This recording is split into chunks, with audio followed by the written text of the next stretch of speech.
મિત્રો, આજે આપણી સાથે છે ભાગવત આચાર્ય, કર્મકાંડ આચાર્ય એવા પૂજ્ય શ્રી ગોપાલ મહારાજજી. તો કેમ છો ગોપાલ મહારાજજી? મજામાં. જય શ્રી કૃષ્ણ. જય માતાજી. જય માતાજી. ગોપાલ મહારાજજી, આગામી દિવસોમાં નવરાત્રીનો તહેવાર આવી રહ્યો છે, એટલે કે ગુજરાતીઓનો ફેવરેટ ફેસ્ટિવલ, ગુજરાતી ટુમોરોલેન્ડ કહીએ ને તો પણ ચાલે, એટલે કે નવરાત્રી. આપણી યુવા પેઢી એટલે કે આજની જેન ઝી, તો what is the importance of Navratri અને નવરાત્રીનું મહત્વ શું, ને નવરાત્રીમાં નવરાત્રી જ કેમ, કેમ 8 નહીં કે કેમ 11 નહીં? રાધા રસુધા સિંધુ રાધા સૌભાગ્યમર્જની રાધા વ્રજાંગના મુખ્યા રાધા વરાધ્યતે મયા. ઓમ જયતિ મંગલા કાલી ભદ્રકાલી કૃપાલિની દુર્ગા ક્ષમા શિવા ધાત્રી સ્વધા સ્વાહા નમોસ્તુતે. નવરાત્રિ, પહેલા તો નવરાત્રિ શબ્દ સાંભળીએ એટલે જ એક મનની અંદર આનંદ, ઉત્સંગ અને એક ઉમંગનો લડ્ડુ ફૂટે કે નહીં, નવરાત્રિ આવી રહી છે. તો આપણા ગુજરાતીઓમાં તો એક અનેરો આનંદ અને અનેરો ઉત્સાહ જ હોય છે. મહિનો અગાઉ એની તૈયારી ચાલતી હોય છે. વાત કરીએ નવરાત્રિની તો નવરાત્રિ હોય છે, 9 દેવી હોય છે અને એક દિવસ એક દેવી, એમ 9 પ્રકારની દેવી છે. 9 દુર્ગા માં કહીએ છીએ આપણે, બરાબર. એ 9 પ્રકારની અલગ અલગ દેવી છે, એટલે એની નવરાત્રિ હોય છે, બરાબર. તમે મને પ્રશ્ન કર્યો કે નવરાત્રિ જ કેમ? તો નવરાત્રિ એવી કે 9 દુર્ગામાં છે અને નવરાત્રિ. ભગવાન શ્રી રામે 9 દિવસ માં દુર્ગાની પૂજા કરી હતી, એટલે એને નવરાત્રિ કહેવામાં આવે છે.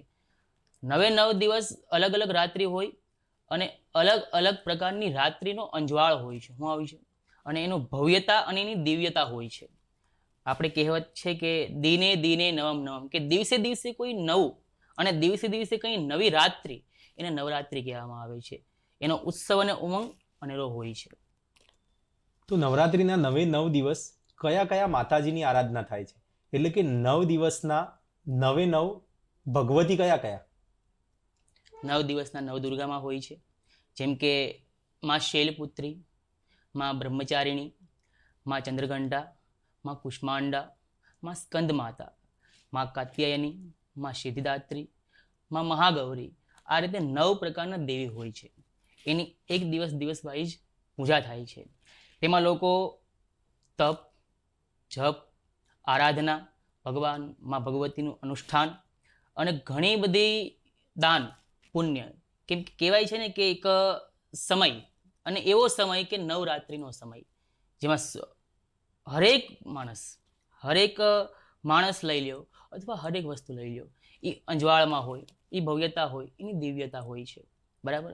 તો એમાં પૂજા થાય છે, જપ થાય છે, વ્રત થાય છે, લોકો ઉપવાસ કરતા હોય છે, દેવી સહસ્ત્ર નામ સ્તોત્રનો પાઠ થાય છે, લક્ષ્મી પ્રાપ્તિ હેતુ શ્રી સૂક્તનો પાઠ થાય છે, બરાબર.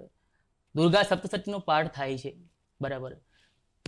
એક શ્લોક અર્ધંબા, શ્લોક પાદંબા, કે જે શ્લોક છે, તમે હાલો, અત્યારે તો આ યુગ વધી ગયો છે, બરાબર. બહુ ઝડપી જમાનો ચાલી રહ્યો છે, એટલે અત્યારે લોકો માટે સમય નથી ઘણો બધો કે જપ કરવાનો, તપ કરવાનો. પણ શ્લોકાર્ધમ શ્લોક પાદંબા, કે કા અડધો શ્લોક અને કા અડધા શ્લોકનું પણ એક પદ, જેમ કે સિદ્ધ કુંજિકા સ્તોત્ર છે, તો એ દુર્ગા સપ્તશતીનું આખું ફળ આપનારી છે, બરાબર.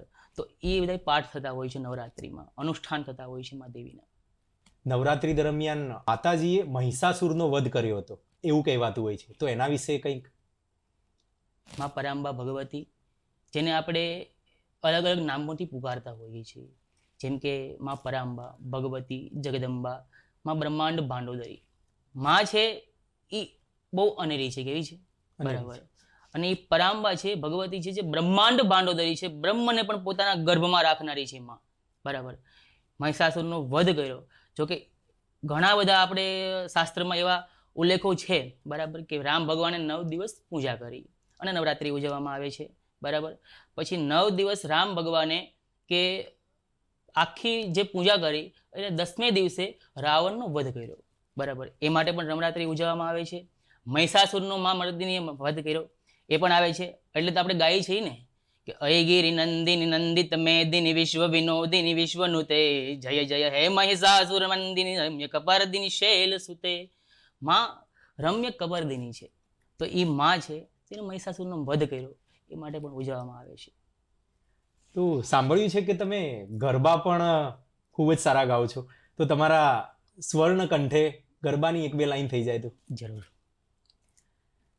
હે ઘોર અંધારી રે રાતલડી માં નિશરાશાર યશવાર, ઘોર અંધારી રે રાતલડી માં નિશરાશાર યશવાર, લીલે ઘોડે રે કોણ ચડે માં અંબાનો અશ્વાર, લીલે ઘોડે રે કોણ ચડે માં રાંદલનો અશ્વાર, હે રાંદલ માવડી રે રણે ચડ્યા માં 16 સજી શણગાર, કે રમજો રમજો રે ગોરણિયું તમે રમજો સારી રાત, કે સવા મણનું રે સુખલડું આઈ અધવણની કુલેર, કે ઘોર અંધારી રે રાતલડી માં નિશરાશાર યશવાર.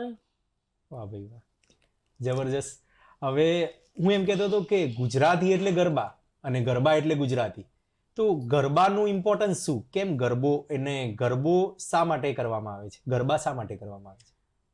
શાસ્ત્રમાં ગરબાનું એક શબ્દ આવેલો છે, ગર્ભદીપ, અથવા તો દીપ ગર્ભગ્યો અથવા તો ગર્ભદીપ, બરાબર. એનો શબ્દ આવેલો છે, આપણામાં ગરબો કહીએ છીએ. તો ગરબામાં 3 લાઈન હોય છે 9 છિદ્રોની, બરાબર.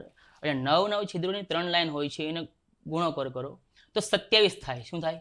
27 થાય. એ 27 નક્ષત્રને 4 ગુણા વડે ગુણાકાર કરો તો 108 108 થાય. એટલે ગરબાને બ્રહ્માંડનું પ્રતીક કહેવામાં આવે છે. એટલે અત્યારના ખેલૈયાઓ બધા એ ગરબો મધ્યમાં રાખી માં અંબાને યાદ કરી કે હે રિદ્ધિ સિદ્ધિ દે અષ્ટ નવ નિધિ દે વંશમાં વૃદ્ધિ દે બાગબાની, હૃદય में ध्यान दे चित्त में ज्ञान दे अभय वरदान दे शंभुरानी, दुख को दूर कर सुख भरपूर कर आशा संपूर्ण कर दास जानी, है कुटुंब से प्रीत दे हृदय में जीत दे जग માં જીત દે માં ભવાની રે મારી, જગ માં જીત દે માં ભવાની. કે એ માતાજીની આરાધના કરતા હતા અને ગરબાને મધ્યમાં રાખી અને 108 વખત એની પ્રદક્ષિણા કરતા. એટલે કે 3 તાળી 2 તાળી, કેમ કે ગરબા 2 પ્રકારના આવે છે, બરાબર. એક પ્રાચીન અને એક અર્વાચીન. તો આ ગરબાને મધ્યમાં રાખી અને લોકો ફરતા, એટલે 108 વખત ફરતા, એટલે એની બ્રહ્માંડની 108 વખત પ્રદક્ષિણા થાય છે એવું માનવામાં આવે છે. એટલે એને ગરબાનું એ મહત્વ દેખાડવામાં આવે છે. એકચ્યુઅલી આઈ નો અબાઉટ આસો નવરાત્રી. આસો નવરાત્રી વિશે તો હું જાણું જ છું, પણ કહેવાય છે ને કે વર્ષમાં બીજી પણ કંઈક નવરાત્રી આવતી હોય છે. તો વર્ષમાં કેટલી નવરાત્રી આવતી હોય છે? એક વર્ષમાં 4 નવરાત્રી આવે છે, જેને આપણે એક આસો નવરાત્રી જે ચાલુ થવાની છે, બરાબર. પછી એક શાકંભરી નવરાત્રી આવે છે, પછી એક ચૈત્ર નવરાત્રી આવે છે, અને હમણાં અષાઢ મહિનામાં ગુપ્ત નવરાત્રી પણ આવે છે, બરાબર. તો ગુપ્ત નવરાત્રીનું થોડુંક મહત્વ વધારે દેખાડવામાં આવ્યું છે શાસ્ત્રોમાં, કેમ કે ગુપ્ત નવરાત્રી છે એક રહસ્ય છે, બરાબર. અને લોકો, બ્રાહ્મણો, સાધુઓ, સંતો અથવા કેટ પ્રકારના માણસો એ જપ, તપ, અનુષ્ઠાન, પૂજા વગેરે યજ્ઞ કરતા હોય છે, બરાબર. તો તેનું મહત્વ વધારે બતાડવામાં આવ્યું છે. તો 4 નવરાત્રીઓ આપવામાં આવી છે. આજની યુવા પેઢી માટે, એટલે કે જેન ઝી માટે તમારો કોઈ યુથ મેસેજ કે ઇન્ફોર્મેટિવ મેસેજ?